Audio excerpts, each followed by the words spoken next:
You know that feeling, right? It's Friday night, your plans get canceled, and instead of being bummed out, you feel this incredible wave of relief. Suddenly, you get to trade that loud bar for your favorite pajamas, zero obligations, just total comfort. So let's really get into this because we've got to ask a pretty tough question. Are you staying home because you genuinely love it, because it recharges you? Or are you staying home because the thought of leaving just feels too heavy? Is your home a sanctuary, a place of peace? Or has it accidentally become a cage that you're using to hide from the world?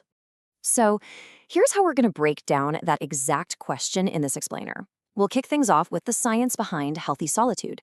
Then, we'll look at the psychology of hiding. After that, we'll give you a really important question to help you figure out your own motivations. And finally, a simple, real step you can take to reconnect. Okay, let's start with the good stuff, the healthy side of staying home. Because, if you'd rather have a quiet night in than be in a crowded room, society might label you boring. But science, well, science has a completely different take. It all comes down to something called optimal arousal theory. Now, what's so fascinating about this is that it basically says some of us are just wired with a lower preference for stimulation. It's not about being afraid or antisocial or lazy. Your inner world is just so rich that you don't need all that chaos from the outside to feel alive and engaged. It's literally just how your nervous system is built. And this is the perfect way to think about it, the battery metaphor. For an extrovert, being out in the world and all that social chaos is their power source. It actually gives them energy. But for an introvert, every single social interaction slowly drains that battery. So for you, home isn't just a place to sleep, it's the charger. It's the only charger that works. And just think about it for a second. The outside world is totally unpredictable. But at home, you have complete control over the lighting, the noise, the whole vibe. For a lot of people, that control isn't some luxury. It's absolutely essential. So look, if a quiet Saturday is what genuinely fills your cup, you're not broken.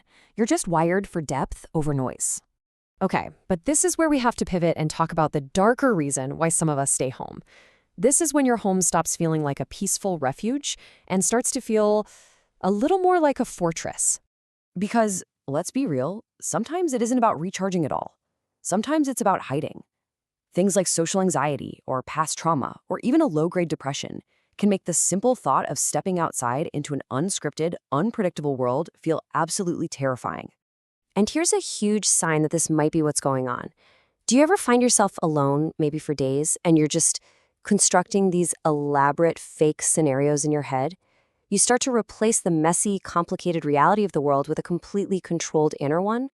And believe it or not, there's a neurological reason for this. It's linked to something called the default mode network in your brain. When you totally shut out the external world, this network can just kick into overdrive. You retreat into your mind because in those fake conversations and those fantasy worlds, you're the director, you're the writer, and for once, you finally feel like you have control. The real danger, though, is that the gap between your inner world and the actual world starts to get wider and wider. So how do you know if you've crossed that line? Well, let's get to the most important part, the crucial diagnostic question. You have to ask yourself this one simple, very direct question. Is my time alone preparing me for life, or is it protecting me from it? See, preparing is healthy. That's when you rest up, you recharge your batteries, and you have every intention of going back out there and engaging with life. Protecting, on the other hand, that's when you're hiding in fantasy and isolation just to avoid feeling uncomfortable. One fills your cup, the other just helps you avoid the world. Now look, if you're listening and you realize, wow, I think I've been protecting myself, please don't feel ashamed. Your brain is just doing its job. It's trying to keep you safe in a world that feels completely out of your control. But there is a very simple first step you can take to start breaking out of that cage. You just have to recognize that this protection, as good as it feels in the moment, comes at a really high cost.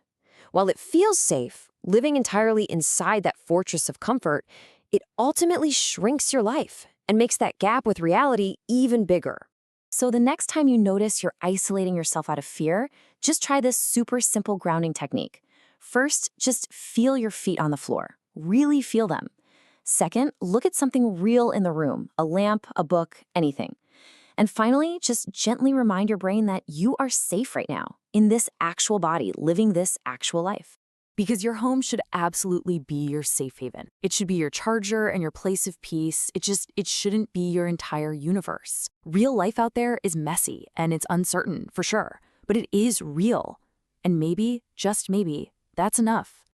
So I'll leave you with the same question we started with. Take a second and really think about it. Is your home a sanctuary that prepares you for the world, or has it become a cage that's protecting you from it?